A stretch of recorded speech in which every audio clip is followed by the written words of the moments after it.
Rangaraj Pandey interview எடுக்கணும் அப்படின்னு 5 லட்சம் ரூபாய் பேர் இன்டர்வியூ தர்றதுக்கு தயாரா இருந்தாங்க. 5 லட்சம் ரூபாய். யூடியூபர்ஸ் இங்க யார் யாரெல்லாம் இருக்கீங்க? எனக்கு கை தூக்குறதா வேண்டாமான்னு ஒரே டவுட்டா இருந்துச்சு. ஏன்னா என்னை திட்டுற பாதி பேர் யூடியூபர் தான் திட்டுறாங்க. பாண்டே ஜேர்னலிஸ்டா இருந்தாரு, தந்தி டிவில எப்படி இருந்தார், பாவம் இப்ப இப்படி ஆயிட்டார் அப்படின்னு. ஜென்சி வந்து ரொம்ப சின்ன வயசுல சாதனைகள் பண்ணிடுறாங்க, ரொம்ப சின்ன வயசுல இருந்து அதுல இருந்து வெளியேறாங்க. அப்ப யோசிக்க வேண்டியது, ஒரு இளையராஜாவா இருக்கிறது அசாத்தியமான விஷயம். அப்படியே கண்ணை மூடி டத்துல உட்கார்ந்து இவரை கூட ஒரு பெரிய இன்ஃப்ளூயன்சர் யாரு பார்க்க முடியும்? இன்ஃப்ளூயன்ஸ் பண்றேங்கிற பேர்ல ஒரு பிராண்டை நான் ப்ரொமோட் பண்ணிட்டு இவ்வளவு கொடுங்க, இவ்வளவு பண்ணலாம் அப்படின்னு நான் பிராண்டிட பேசி இத மாதிரியான ஒரு பிராண்டிங் நான் பண்ணிட்டு போகும்போது என்னுடைய வேல்யூ இது எல்லாமே சேர்ந்து நான் விற்கிறேன் அப்படின்னு நான் நினைக்கிறேன். இது மாதிரியான விஷயங்கள்லாம் சின்ன சின்னதா விற்காம நான் வந்துகிட்டே இருந்தா அது பெரிய அளவுல சேவ் ஆகுது, அக்யூமுலேட் ஆகுதுன்னு நினைக்கிறேன். இந்நாள் வாயிலிருந்து இந்த ஆள் வாயிலிருந்து ஒரு வார்த்தை கூட வராது, அவர் இன்ஃப்ளூயன்சரா வர முடியாது அப்படின்னா பெரிய பெரிய பிராண்ட்ஸ் எல்லாம் அப்ப அவர் பேசணும் எவ்வளவுன்னு கேளுங்கம்பாங்க. அப்ப மற்றவர்களுக்கெல்லாம் ஒரு 1000 ரூபாய் பிக்ஸ் பண்ணாங்க அப்படின்னா வாயே துறக்காம இருந்து உன்னுடைய வேலையை மட்டும் பார்த்துட்டு ஒருத்தருக்கு வந்து லட்சம் ரூபாய் தரேன் வரீங்களா அப்படிம்பாங்க. அடுத்ததா மரியாதைக்குரிய ரங்கராஜ் பாண்டே அவர்கள் டிஜிட்டல் வந்து ஸ்கிரீன் எப்படிங்கிறதும் இன்ஃப்ளூயன்சர்ஸ்லாம் வந்து பாலிடிக்ஸ்ல என்னென்னலாம் பண்ண முடியும், அதுல எவ்வளவு பெரிய ஆப்பர்ச்சுனிட்டி இருக்குன்னு பேசுறதுக்கும் என் தலைவன் தயாராக இருக்கிறார். ஒரு பலத்த கைத்தறலோடு ரங்கராஜ் பாண்டே அவர்கள் சேரார்.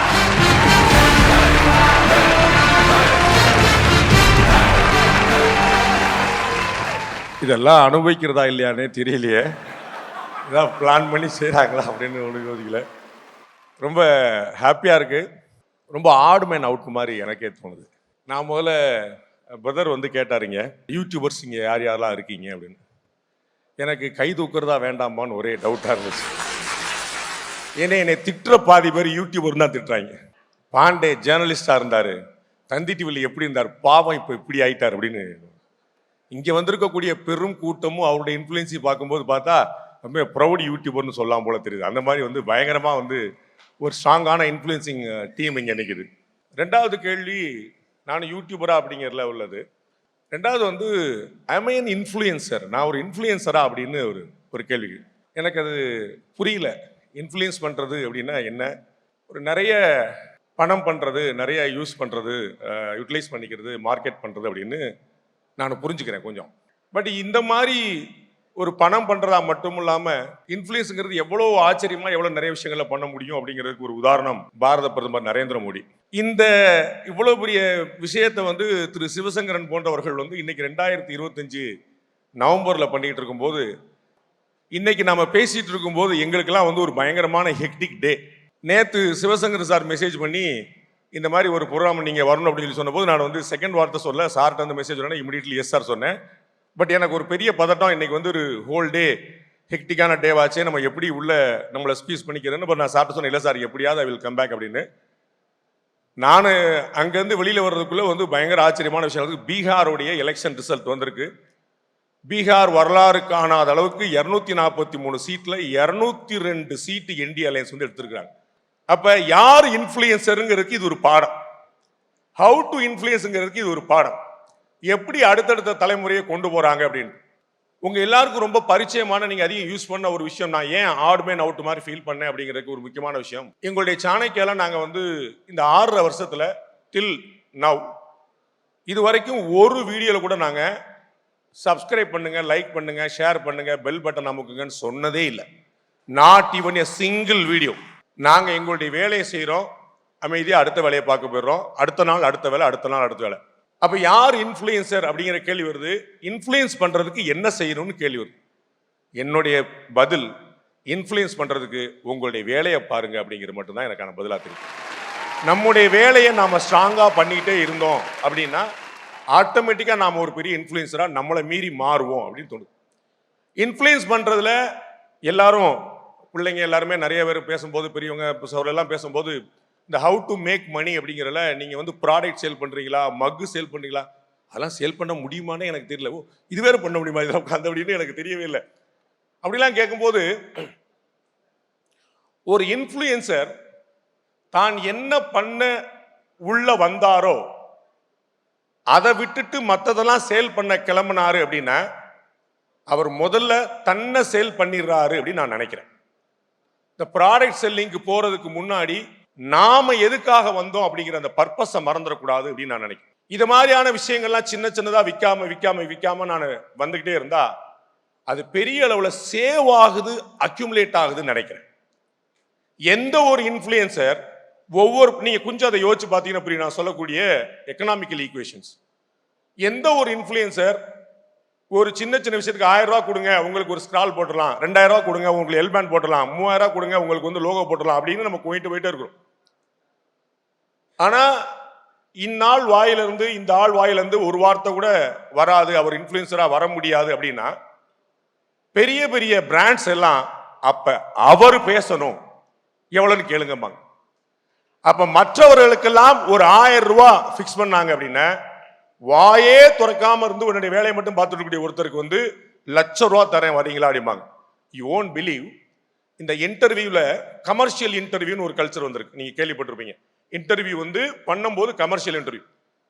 நாம இன்டர்வியூ கொடுக்கறதுக்கு காசு வாங்குறதுங்கிறது ஒண்ணு, நாம இன்டர்வியூ எடுக்கிறதுக்கு காசு. நான் வந்து இன்டர்வியூ எடுக்கிறதுக்கு ரங்கராஜ் பாண்டே இன்டர்வியூ எடுக்கணும் அப்படின்னு 5 லட்சம் ரூபாய் பேர் இன்டர்வியூ தர்றதற்கு தயாரா இருந்தாங்க. 5 லட்சம் ரூபாய் பெர் இன்டர்வியூ. ஒரு இன்டர்வியூ 1 மணி நேரம். இங்க வந்து இந்த 20 நிமிஷம் கூனதை அங்க ஒரு அரை மணி நேரம் 1 மணி நேரம் கூயிருந்தேன்னு 5 லட்சம் ரூபாய். அது வேண்டான்னு சொல்லும் போது I myself feel my branding is more increase ஆகுது அப்படின்னு. அப்ப வந்து நம்மளை விற்கணும் அப்படின்னு ஆயிருச்சு, இன்ஃப்ளூயன்ஸ் பண்ணணும்னு ஆயிருச்சு, யூ ஷுட் மேக் மணின்னு ஆயிருச்சு அப்படின்னா எங்க எப்ப எப்படி அப்படிங்கிறத கொஞ்சம் யோசிக்கும். நம்ம சின்ன சின்ன விஷயங்களுக்கு நம்ம ஆசைப்பட்டு இப்ப வித்துடலாம் போனா நம்முடைய ஓவரால் மார்க்கெட் வேல்யூவே இறங்கிரும் அப்படின்னு நான் நினைக்கிறேன். அப்ப இன்ஃப்ளூயன்சஸா வரணும்னு நினைக்கிறவங்க தங்களுடைய பிராண்ட் வேல்யூவை முதல்ல எவ்வளவு ஏற்ற முடியுமோ அவ்வளவு ஏத்திக்கிட்டே போகணும். தங்களுடைய வேல்யூவை ஏத்திக்கிட்டே போறது மூலமா அது ஒரு டிமாண்டா இருக்கும். நீங்க ஒரு ஜோக் கேள்விப்பட்டிருப்பீங்க, அரசு அதிகாரிகள் காவல்துறை இவங்களுக்கெல்லாம் லஞ்சம் ஊழல் கொடுக்கணும் அப்படின்னா 10 ரூபா 20 ரூபால சரி பண்ணி விட்டுருவாங்க. உங்களுக்கு 10,000 வாங்கிக்கங்க டேபிளுக்கு மேல, ஒரு லைசன்ஸ்லயே காசை கொடுக்கறது, அப்படி போகும்போதே போலீஸ்காரங்க வந்து கீழே காசு கொடுக்குறது, இந்த மாதிரியான விஷயங்கள்லாம் நடக்கும். ஒரு ஆபீஸ்ல ஒரு நேர்மையான ஆபீசரா இருக்கிறாருன்னு வச்சு அவரை வந்து காசே வாங்க மாட்டாரு வச்சுங்க, அவருடைய ஸ்டார்டிங் பிரைஸே லேக்ஸ் அண்ட் லேக்ஸ்ல இருக்கும். அவர் வாங்க மாட்டாருங்க, இல்லைங்க எப்படியாவது முடியணுங்க பேசுங்க எப்படியா. ஸோ நீங்க 100 ரூபாய் 200 ரூபாய்க்கு விற்க ட்ரை பண்றத நீங்க மல்டி மில்லியனா நீங்க ஒரு டீல்லே முடிக்க முடியும். அந்த டீல் முடிக்கிறீங்களா இல்லையாங்கிறது செகண்டரி, அந்த வேல்யூ ஏத்துறது என்னுடைய பிரைமரி. தம்பிகள் 2 பேர் சொல்லும் போது பொலிட்டிக்கலா நீங்க வந்து எப்படி இன்ஃப்ளூயன்ஸ் பண்ண முடியுங்கிறது கொஞ்சம் சொல்லுங்க சார் அப்படின்னாங்க. பொலிட்டிக்கலா நாம எங்க இன்ஃப்ளூயன்ஸ் பண்றது, பொலிட்டீசியன்ஸ்ல நம்மள இன்ஃப்ளூயன்ஸ் பண்றாங்க பயங்கரமா போட்டு வச்சுட்டு. நீங்க அரசியல்வாதிகள் ஸ்ட்ராட்டஜிஸ்ட் வச்சுட்டு செயல்படுறது ஒரு பக்கம் அப்படின்னா, அரசியல்வாதிகளே ஒரு ஸ்ட்ராட்டஜிஸ்டா இருக்கிறது வந்து பயங்கரமான ஆச்சரியம். ஒரு கேபிட்டல் இன்வெஸ்ட்மெண்ட் பண்ணணும், ஜெனரேட் பண்ணணும், இன்க்ரீஸ் பண்ணணும்னு பிளான் பண்ண போது ஒரு 4 கோடி தர்றேன் 5 கோடி தர்றேன்னு நிறைய பேர் வந்தாங்க. அப்ப நான் அவங்கள்ட்ட இந்த ஒரு கணக்கை சொன்னேன், தம்பி மகேஷ் தான் அந்த கணக்கு, நீங்க மேத்ஸ்ல நீங்க கனெக்ட் பண்றதுல நீங்க கரெக்டான ஆளு, அதனால வந்து நீங்க அதை கனெக்ட் பண்ணி சொல்லணும். உங்ககிட்ட இருந்து தான் அதை 20 லட்சம் சப்ஸ்கிரைபர் எனக்கு இருக்கிறாங்க, அதுல 10 லட்சம் சப்ஸ்கிரைபர் அப்படியே கழிச்சு விட்டுருங்க, வேடிக்கை பார்க்க வந்தவங்க வேற சிந்தனை அப்படின்னு வச்சுக்கிட்டுங்க. ஒரு 10 லட்சம் பேர் நல்ல ஃபாலோவர்ஸ், நமக்கு ஃபாலோவர்ஸ் வச்சுக்கோங்க. அந்த 10 லட்சம் பேர்ல 5 லட்சம் பேர் கான்ட்ரிபியூட் பண்ணுவாங்க அப்படின்னு வச்சுக்கோங்க. அந்த 5 லட்சம் பேர்கிட்ட 1 டைம் லைஃப் டைம் ஆஃபரா ரங்கராஜ் பாண்டே நேர்ல தோன்றி தயவு செய்து ஒரு 1000 ரூபாய் கொடுங்க அப்படின்னு சொன்னா 5 லட்சம் இன்ட்டு 1000 50 கோடி.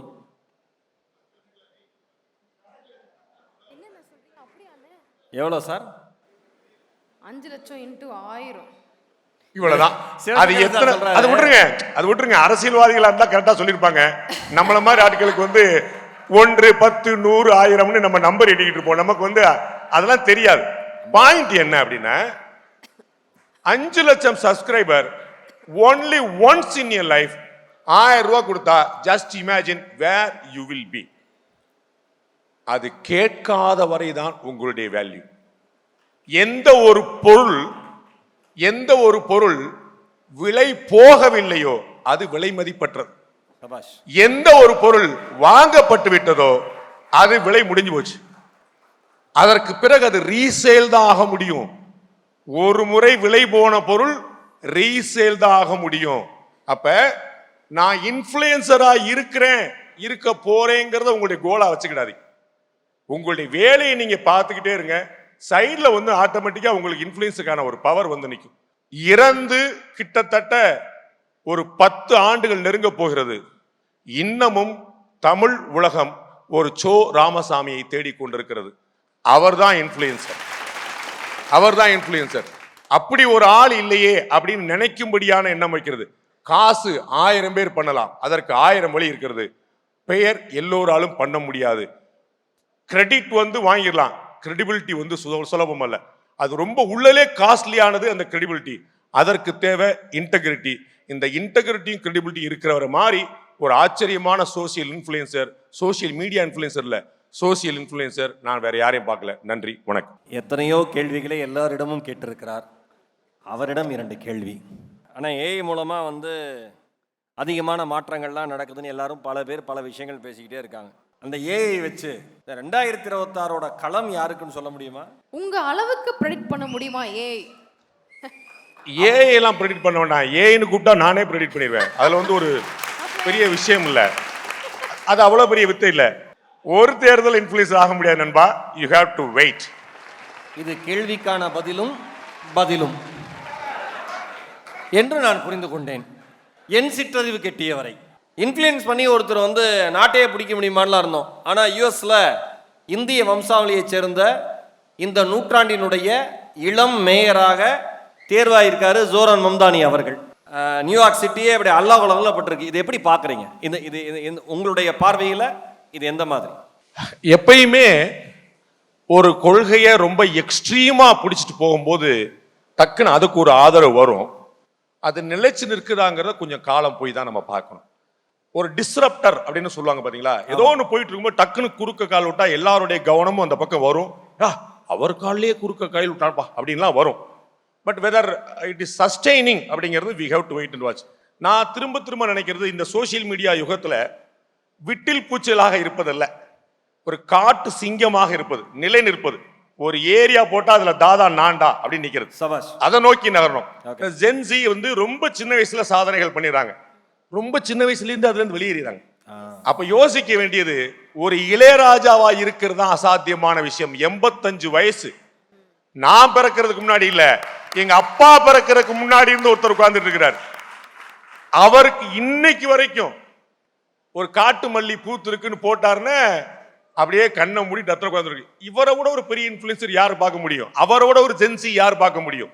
அப்ப ஆடுவதோ செஞ்சுரி அடிப்பதோ இல்ல, அது இல்ல, நிலை நிற்பது, சஸ்டைனபிலிட்டி, அது ரொம்ப முக்கியமானது.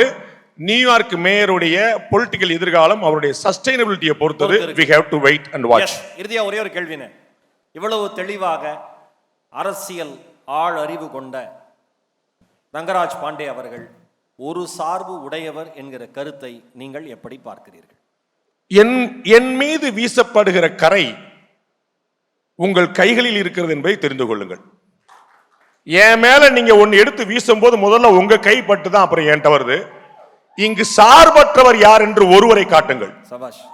இங்க சார்பற்றவர், நான் வந்து நெஞ்சு கழிச்சு சொல்றேங்க சார்பற்றவர், யாரா ஒருத்தரை காட்ட சொல்லுங்க, அப்புறம் என்னை வந்து சொல்லுங்க.